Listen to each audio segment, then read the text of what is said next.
زبان بھی آپ کو ہرانے کی ضرورت نہیں، فرمایا جو رسول نبی امی کی پیروی کرتے۔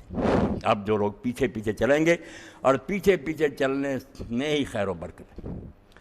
آپ یاد رکھیں شر الامور محدثات، اللہ کے رسول ہر خطبے میں اگر کہتے تھے نئی چیز نکالو گے بدترین کام ہوگا۔ اب ہماری آنکھوں کے سامنے آ گیا، ہم پہلے پڑھتے تھے کہ صلاۃ رغائب لوگوں نے نکالی، کہ رجب کے پہلے جمعہ کو رات جو آتی تھی نا، ایک نماز نکال لی، بڑا ثواب بیان کیا، کتابوں میں لکھا ہوا کہ یہ پڑھو، اس طرح سے پڑھو، اتنا در۔ اب باقاعدہ جماعت شروع ہوگی اور نفلوں کی، صلاۃ الرغائب کہتے ہیں، رجب کی پہلی جمعرات۔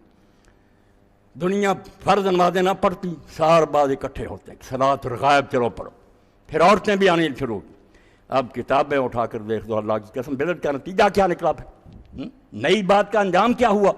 نکالی نماز، مگر ملا علی قاری رحمۃ اللہ علیہ سارے علماء لکھتے ہیں کہ نیک لوگ اس دن شہروں سے بھاگ جاتے کہ شہر غرق ہو جائیں۔ زنا اتنا ہوتا رات کو، مرد عورتیں تو ملتے اندازہ کوئی نہ ہے۔ تصویریں چھپی ہیں نا، اس طرح عورتیں ان پر رنگ ڈال رہی ہیں، اور میں نے پڑھا علامہ طاہر القادری کو، یار میلاد النبی کو تم نے گندا کر دیا، ایسے کام جو حضور نے منع بھائی ہونا تھا، اللہ کے رسول نے نہ کیا، صحابہ نے نہ کیا۔ 604 ہجری، اندازہ کریں کہ خود یہ لوگ مانتے ہیں جو لکھتے ہیں کہ بدعت حسنہ ہے، اچھی یار اچھی ہے، مگر مانتے ہیں کہ 604 یہاں تک جلوس تو گزارا، کسی نے محفل بھی نہیں کی کہ بیٹھو اور اس بارے میں کوئی تقریر سن۔ پہلی محفل جو 604 ہجری میں الملک المظفر شاہ عرب عراق کے بادشاہ نے، کہ عیسائیوں کے ساتھ جنگیں، یاروں نے کرسمس ڈے منایا، ہمیں بھی کروا دیا، شروع کر دیا۔ بہت مرغے ذبح ہوئے، ہزاروں بکرے اونٹ، لوگوں نے کھایا پیا، چلو کام چل پڑ۔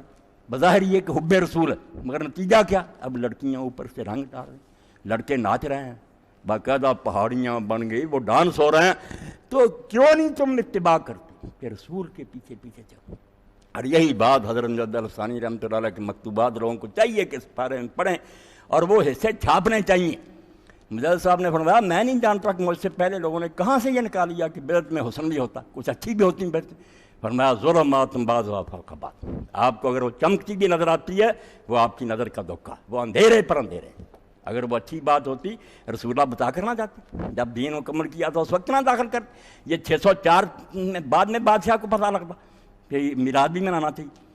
اور حد یہ ہے کہ جس عالم سے پہلے یہ پڑھوایا اس نے، ملک المظفر نے، محدث ابن دیہ، اس کا اب بھی مولود چھپا ہوا تنویر، وہ کہتا ہے 8 ربیع الاول کو آپ پیدا ہوئے، وہ تو تاریخ ہی نہیں آپ کے ساتھ ملتی، آپ 12 کو مناتے پھرتے ہیں، وہ 8 کہتا۔ اور